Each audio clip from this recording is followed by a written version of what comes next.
I think the first thing is to understand that we learn our path to orgasm. And so that was one day you were wandering through the woods of Eros and you stumbled into your orgasm. It was like finding this awesome swimming hole. And then the next day you wanted to go swimming again. And so you went exactly the same way through the woods to find that same sweet spot.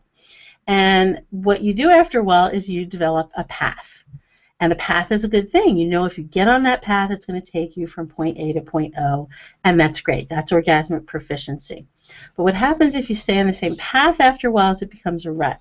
If you stay in the same rut after a while, it becomes a trench. And they start thinking there's no other way to get there. And for some of us, that's the case. Maybe you learned how to have an orgasm with a vibrator or in a particular position or doing a certain thing, and you've just done that over and over. So the starting place is to think about how do we widen the pathway. And the way you widen the pathway is you do what you already know how to do. You're on your path, you're on your easy path, and then you do something else at the same time. So if, for example, you want to learn how to have an orgasm with nipple stimulation, you stimulate your genitals in whatever standard way you like that's getting you turned on, and at the same time, you stimulate your breast and your nipple.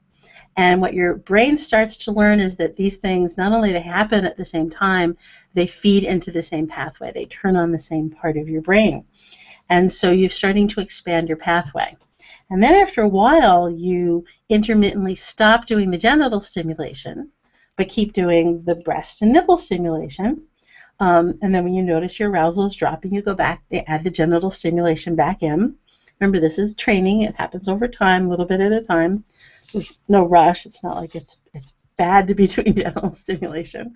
But you just keep playing with that, intermittently stopping the genital stimulation, keeping the secondary stimulation, whatever it is. It might be sucking a cock. It might be playing with your breasts. It could be anything. It could be intercourse, anything.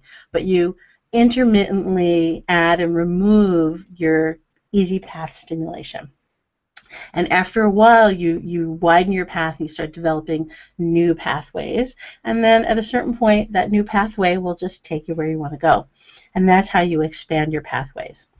You can think of it like cross-training. You're cross-training your brain and your body. And that's how you can learn how to have orgasms from pretty much anything.